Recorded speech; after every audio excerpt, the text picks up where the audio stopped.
মহানগৰী কপাই গৈছে এক নৃশংস হত্যাকাণ্ডই মহানগৰীত পৰকীয়া প্ৰেমৰ বাবে এই জঘন্য ঘটনা সংঘটিত হৈছে নিজ স্বামীয়ে নিজৰ ঘৰতে পত্নীক কাটি তিনিচাও কৰিছে বুলি জানিব পৰা গৈছে অবৈধ প্ৰেমত লিপ্ত থকাৰ সন্দেহতে নিজৰ পত্নীৰ সৈতে এই ভয়ংকৰ ঘটনা সংঘটিত কৰিছে স্বামীয়ে লৈ আহিছো সবিশেষ পৰকীয়া প্ৰেমৰ বাবে সংঘটিত হৈছে মহানগৰীত জঘন্য ঘটনা মহানগৰীত এই নৃশংস ঘটনা সংঘটিত হৈছে অবৈধ প্ৰেমত লিপ্ত থকাৰ সন্দেহত স্বামীয়ে কৰিলে জঘন্য কাণ্ড মহানগৰীত ধপলিয়াত নিজ স্বামীয়ে পত্নীৰ সৈতে জঘন্য কাণ্ড সংঘটিত কৰিছে নিজৰ ঘৰতে তিনিচেও কৰিলে পত্নীক অবৈধ প্ৰেমত লিপ্ত থকাৰ সন্দেহত নিজৰ পত্নীকে তিনিচেও কৰিছে স্বামীয়ে স্বামী লক্ষণ বিশ্বাস নামৰ লোকজনে পত্নী দীপালী পোদ্দাৰক হত্যা কৰা বুলি জানিব পৰা গৈছে পত্নীয়ে দীৰ্ঘদিনৰ পৰাই অবৈধ প্ৰেম চলাই থকাৰ অভিযোগ উত্থাপন কৰিছে এতিয়া স্বামীয়ে পতাশিল আৰক্ষীয়ে নিশাই গ্ৰেপ্তাৰ কৰে হত্যাকাৰী লক্ষণ বিশ্বাসক ঘটনা সন্দৰ্ভত আৰক্ষী তদন্ত এতিয়াও অব্যাহত আছে আৰু মহানগৰীৰ ধপলিয়াত সংঘটিত হৈছে এই জঘন্য হত্যাকাণ্ডৰ ঘটনা য'ত স্বামী লক্ষণ বিশ্বাসে নিজৰ পত্নীক ঘৰতে কাটি তিনিচেও কৰা বুলি জানিব পৰা গৈছে পত্নীয়ে অবৈধ প্ৰেমত লিপ্ত থকা বুলি অভিযোগ উত্থাপন হৈছে দীৰ্ঘদিনৰ পৰাই পত্নী দীপালী পোদ্দাৰে দীৰ্ঘদিনৰ পৰাই অবৈধ প্ৰেম চলাই থকা বুলি অভিযোগ উত্থাপন কৰিছে স্বামী লক্ষণ বিশ্বাসে আৰু সেই অভিযোগৰ ভিত্তিতে লক্ষণ বিশ্বাসে নিজৰ ঘৰতে পত্নীক কাটি তিনিচেও কৰা বুলি জানিব পৰা গৈছে সমগ্ৰ ঘটনা সন্দৰ্ভত আৰক্ষীৰ তদন্ত এতিয়াও অব্যাহত আছে পতাশিল আৰক্ষীয়ে নিশাই গ্ৰেপ্তাৰ কৰিছে হত্যাকাৰী লক্ষণ বিশ্বাসক যিহেতু লক্ষণ বিশ্বাসে নিজৰ পত্নীৰ ওপৰত এইদৰে অভিযোগ উত্থাপন কৰিছে অবৈধ প্ৰেম চলাই থকা বুলি অভিযোগ উত্থাপন কৰিছে পত্নী দীপালী পোদ্দাৰে আৰু দীৰ্ঘদিনৰ পৰাই দীপালী পোদ্দাৰে অবৈধ প্ৰেম চলাই আহিছিল বুলি স্বামী লক্ষণ বিশ্বাসে এই গুৰুতৰ অভিযোগ উত্থাপন কৰিছে আৰু এইদৰে অবৈধ প্ৰেমত লিপ্ত থকাৰ সন্দেহতে লক্ষণ বিশ্বাসে নিজৰ পত্নী দীপালী পোদ্দাৰক নিজৰ বাসগৃহতে কাটি তিনিচেও কৰিছে বুলি জানিব পৰা গৈছে সমগ্ৰ ঘটনা সন্দৰ্ভত পতাশিল আৰক্ষীৰ যি তদন্ত সেয়া এতিয়া অব্যাহত আছে অৱশ্যে নিশাৰ ভাগতে আৰক্ষীয়ে গ্ৰেপ্তাৰ কৰিছে লক্ষণ বিশ্বাসক আৰু পত্নীয়ে অবৈধ প্ৰেমত যিহেতু লিপ্ত হৈ থকা বুলি গুৰুতৰ অভিযোগ উত্থাপন হৈছিল সেই অভিযোগৰ ভিত্তিতে এইদৰে এতিয়া এই নৃশংস হত্যাকাণ্ডৰ ঘটনা সংঘটিত হোৱা বুলি জানিব পৰা গৈছে মহানগৰীৰ ধপলিয়াত সংঘটিত হৈছে এই হত্যাকাণ্ড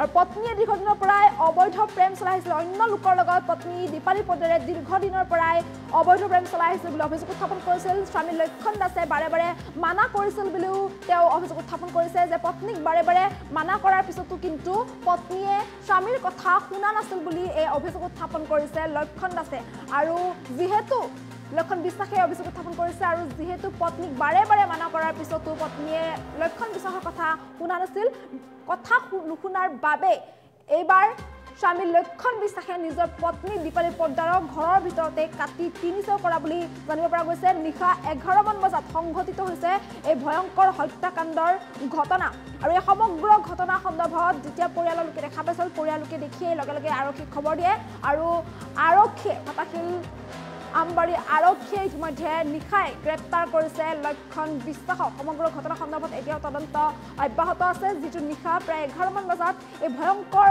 হত্যাকাণ্ডৰ ঘটনা সংঘটিত হৈছিল পত্নীয়ে যিহেতু অবৈধ প্ৰেমত লিপ্ত থকা বুলি সন্দেহ কৰিছে স্বামীয়ে আৰু এই অভিযোগ যিহেতু উত্থাপন কৰিছে পত্নী দীপালী পোদ্দাৰে দীৰ্ঘদিনৰ পৰা অবৈধ প্ৰেম চলাই আহিছিল অন্য লোকৰ লগত অবৈধ প্ৰেম চলাই আহিছিল বুলি গুৰুতৰ অভিযোগ উত্থাপন কৰিছে আনকি স্বামীয়ে বাৰে বাৰে পত্নীক মানা কৰাৰ পিছতো কিন্তু দীপালী পোদ্দাৰে স্বামীৰ কথা শুনা নাছিল বুলি গুৰুতৰ অভিযোগ উত্থাপন কৰিছে লক্ষণ বিশ্বাসে আৰু যিহেতু পত্নীয়ে বাৰে বাৰে মানা কৰাৰ পিছতো স্বামীৰ কথা শুনা নাছিল আৰু অবৈধ প্ৰেম চলাই গৈছিল যাৰ বাবে নিশা 11 মান বজাত স্বামী লক্ষণ বিশ্বাসে নিজৰ পত্নীক ঘৰৰ ভিতৰতে কাটি তিনিচেও কৰিছে বুলি জানিব পৰা গৈছে আৰু এই সমগ্ৰ ঘটনা সন্দৰ্ভত পতাশিল আমবাৰী আৰক্ষীৰ যি তদন্ত সেয়াটো অব্যাহত আছে ঘটনা সন্দৰ্ভত পৰিয়ালৰ লোকে খবৰ পোৱাৰ পিছতেই আৰক্ষীক জনায় আৰু আৰক্ষীয়ে লগে লগে নিশাৰ ভাগতেই গ্ৰেপ্তাৰ কৰে স্বামী লক্ষণ বিশ্বাসক মহানগৰীৰ ধপলিয়াত সংঘটিত হৈছে এই জঘন্য ঘটনা যি ঘটনাই জোকাৰি গৈছে এতিয়া মহানগৰী এক চাঞ্চল্যকৰ হত্যাকাণ্ড সংঘটিত হৈছে মহানগৰী আৰু পৰকীয়া প্ৰেমৰ বাবে বা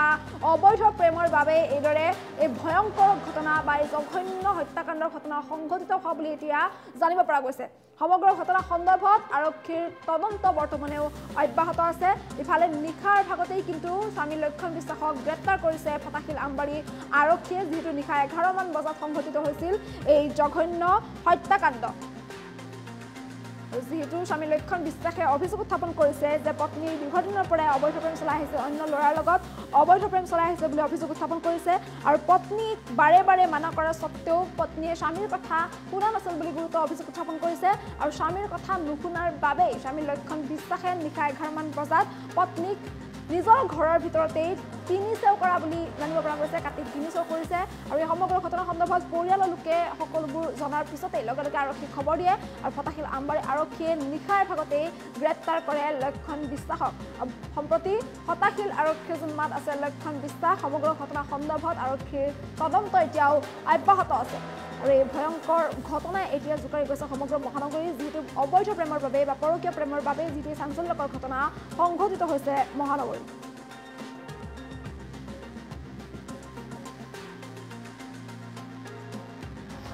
মাৰিলে কি কৰিল? প্ৰেমন বিলাস এইটো 3 মাহ পৰাই লাইন মাৰি আছে বেলেগৰ লগত ধৰিব নোৱাৰোঁ, আপোনাক এমাত্ৰ ধৰিব নোৱাৰোঁ।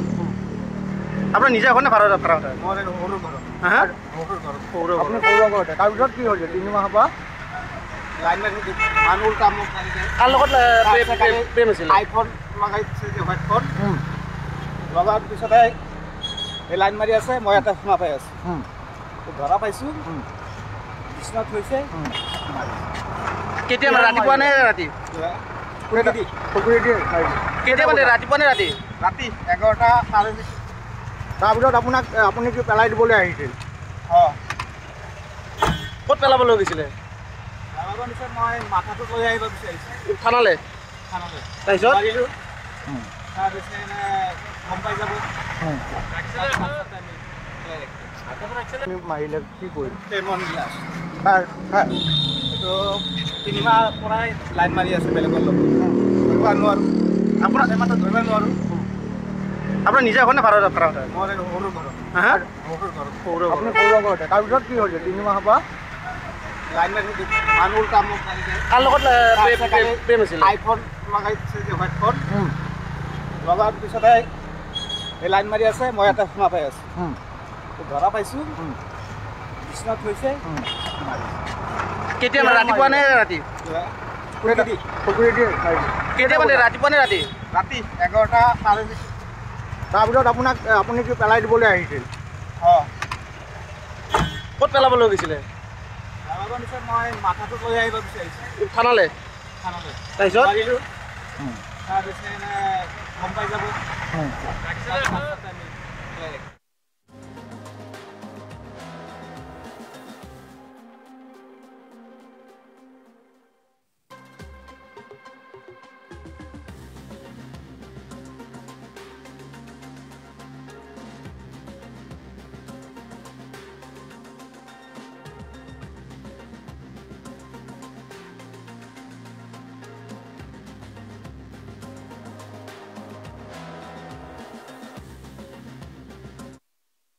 প্ৰেমন বিলাস এইটো 3 মাহ পৰাই লাইন মাৰি আছে বেলেগৰ লগত ধৰিব নোৱাৰোঁ, আপোনাক এমাত্ৰ ধৰিব নোৱাৰোঁ। আপোনাৰ নিজে ঘৰ নে ভাড়া মই সৰু ঘৰত আপুনি সৰু ঘৰতে তাৰপিছত কি হৈছে 3 মাহৰ পৰা লাইন মাৰি মানুহ কাম তাৰ লগত প্ৰেম আছিল? আইফোন লগাইছে যে হোৱাইট ফোন লগাৰ পিছতে এই লাইন মাৰি আছে, মই এটা শুনা পাই আছোঁ, ধৰা পাইছোঁ বিচনাত হৈছে। কেতিয়া মানে ৰাতিপুৱা নে ৰাতি? কেতিয়া মানে ৰাতিপুৱা নে ৰাতি? ৰাতি 11টা 20:30। তাৰপিছত আপুনি কি পেলাই দিবলৈ আহিছিল? অঁ, ক'ত পেলাবলৈ গৈছিলে? মই মাথাটো লৈ আহিব বিচাৰিছোঁ থানালৈ। থানালৈ তাৰপিছত মাৰিলোঁ, তাৰপিছত গম পাই যাব। মাৰিলে কি কৰিল? প্ৰেমন বিলাস এইটো 3 মাহ পৰাই লাইন মাৰি আছে বেলেগৰ লগত ধৰিব নোৱাৰোঁ, আপোনাক এমাত্ৰ ধৰিব নোৱাৰোঁ। আপোনাৰ নিজে ঘৰ নে ভাড়া মই সৰু ঘৰত আপুনি সৰু ঘৰতে তাৰপিছত কি হৈছে 3 মাহৰ পৰা লাইন মাৰি মানুহ কাম তাৰ লগত প্ৰেম আছিল? আইফোন লগাইছে যে হোৱাইট ফোন লগাৰ পিছতে এই লাইন মাৰি আছে, মই এটা শুনা পাই আছোঁ, ধৰা পাইছোঁ বিচনাত হৈছে। কেতিয়া মানে ৰাতিপুৱা নে ৰাতি? কেতিয়া মানে ৰাতিপুৱা নে ৰাতি? ৰাতি 11টা 20:30 তাৰপিছত আপুনি কি পেলাই দিবলৈ আহিছিল? অঁ ক'ত পেলাবলৈ গৈছিলে? যাবৰ নিচিনা মই মাথাটো লৈ আহিব বিচাৰিছোঁ থানালৈ। থানালৈ। তাৰপিছত মাৰিলোঁ তাৰপিছত গম পাই যাব। আপুনি মাৰিলে কি কৰিলে? প্ৰেমৰ নীলাজ কাৰ? এইটো 3 মাহ পৰাই লাইন মাৰি আছে বেলেগৰ লগত। ধৰিব নোৱাৰোঁ, আপোনাৰ মাত্ৰ ধৰিব নোৱাৰোঁ। আপোনাৰ নিজে ঘৰ নে ভাড়া মই সৰু ঘৰত হা? সৰুৰ ঘৰত আপুনি সৰু ঘৰতে। তাৰপিছত কি হৈছে 3 মাহৰ পৰা? লাইন মাৰি মানুহ উল্টা মোক মাৰি দিয়ে। কাৰ লগত প্ৰেম আছিলে? আইফোন লগাই দিছে যে হোৱাইট ফোন লগাৰ পিছতে এই লাইন মাৰি আছে, মই এটা শুনা পাই আছোঁ। ধৰা পাইছোঁ বিচনাত থৈছে। কেতিয়া মানে ৰাতিপুৱা নে ৰাতি? পুখুৰী কেতিয়া মানে ৰাতিপুৱা নে ৰাতি? ৰাতি 11টা 20:30 তাৰপিছত আপুনি কি পেলাই দিবলৈ আহিছিল? অঁ ক'ত পেলাবলৈ গৈছিলে? যাবৰ নিচিনা মই মাথাটো লৈ আহিব বিচাৰিছোঁ থানালৈ। থানালৈ। তাৰপিছত মাৰিলোঁ তাৰপিছত গম পাই যাব। আপুনি মাৰিলে কি কৰিলে? প্ৰেমৰ নীলাজ কাৰ? এইটো 3 মাহ পৰাই লাইন মাৰি আছে বেলেগৰ লগত। ধৰিব নোৱাৰোঁ, আপোনাৰ মাত্ৰ ধৰিব নোৱাৰোঁ। আপোনাৰ নিজে ঘৰ নে ভাড়া? মই সৰু ঘৰত হা? সৰুৰ ঘৰত আপুনি সৰু ঘৰতে। তাৰপিছত কি হৈছে 3 মাহৰ পৰা? লাইন মাৰি মানুহ উল্টা মোক মাৰি দিয়ে। কাৰ লগত প্ৰেম আছিলে? আইফোন লগাই দিছে যে হোৱাইট ফোন লগাৰ পিছতে এই লাইন মাৰি আছে, মই এটা শুনা পাই আছোঁ। ধৰা পাইছোঁ বিচনাত থৈছে। কেতিয়া মানে ৰাতিপুৱা নে ৰাতি? পুখুৰী কেতিয়া মানে ৰাতিপুৱা নে ৰাতি? ৰাতি 11টা 20:30 তাৰপিছত আপুনি কি পেলাই দিবলৈ আহিছিল? অঁ ক'ত পেলাবলৈ গৈছিলে? যাবৰ নিচিনা মই মাথাটো লৈ আহিব বিচাৰিছোঁ থানালৈ। থানালৈ। তাৰপিছত মাৰিলোঁ তাৰপিছত